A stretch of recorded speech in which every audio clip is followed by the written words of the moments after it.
Lundi 24 mars 2025, lundi de la 3e semaine du temps de Carême. Évangile de Jésus-Christ selon saint Luc. Dans la synagogue de Nazareth, Jésus déclara « Amen, je vous le dis, aucun prophète ne trouve un accueil favorable dans son pays.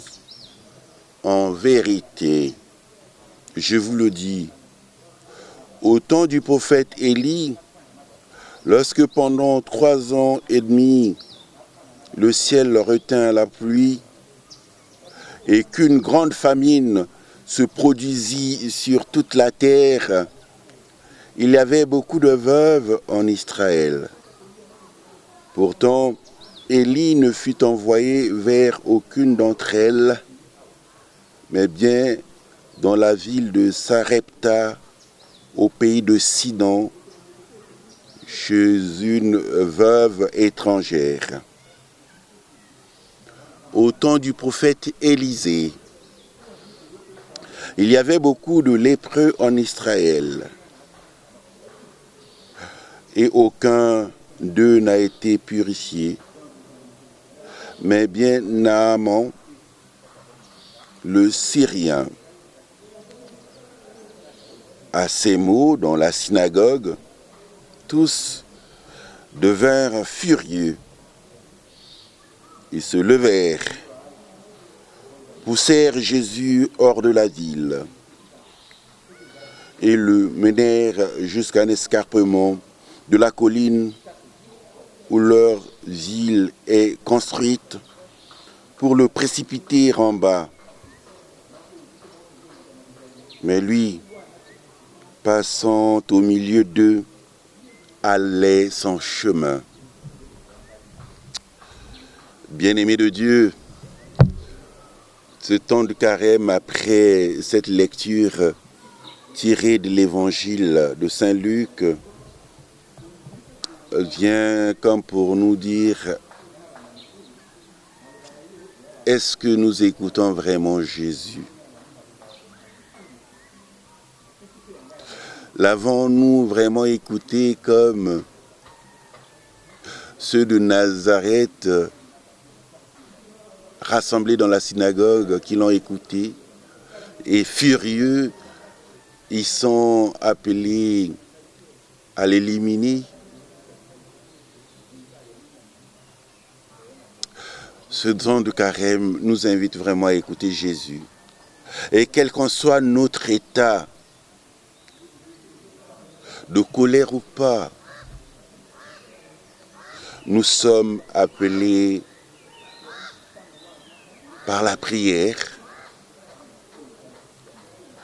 à dire au Seigneur, celui qui nous envoie, notre Seigneur et Maître Jésus, Père des cieux, donne-nous la grâce d'accueillir nos prophètes, même s'ils sont de nos villages.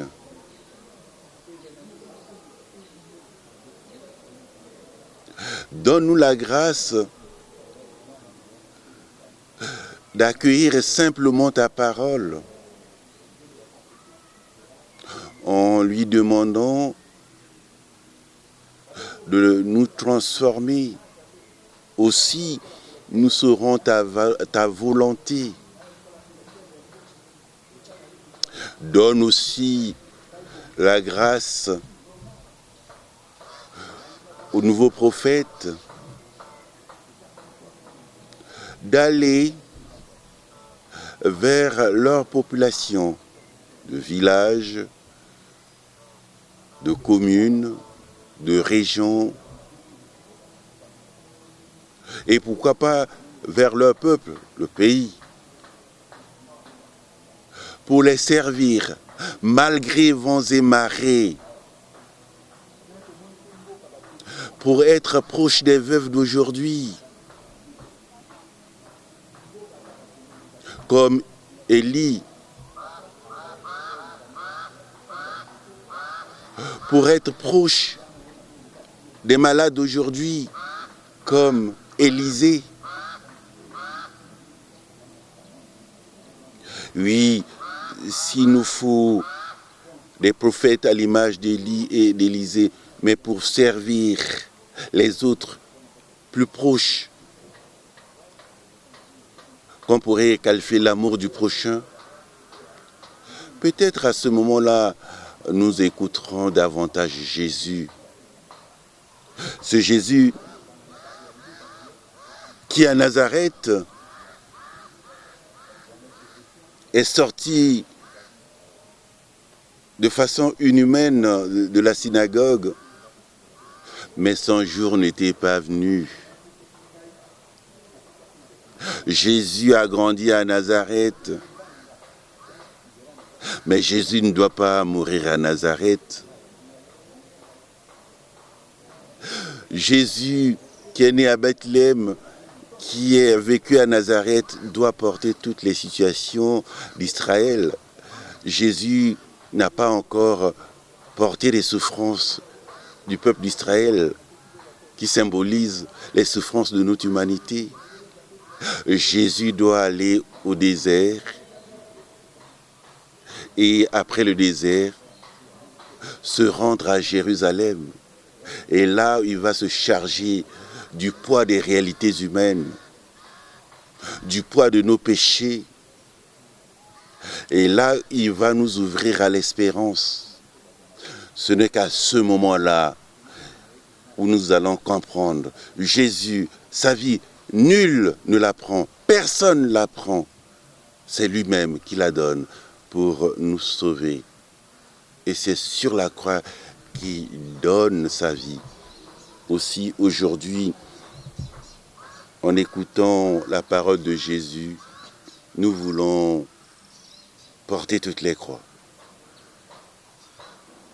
Nous te prions, Seigneur, pour les croix d'aujourd'hui.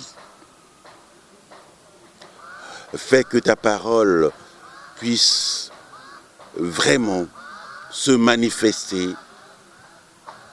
dans les villages, dans les communes, dans les régions, dans notre pays et dans tous les pays, pour que cette croix puisse se manifester de façon glorieuse par rapport aux souffrances, par rapport aux maladies, par rapport aux veuves.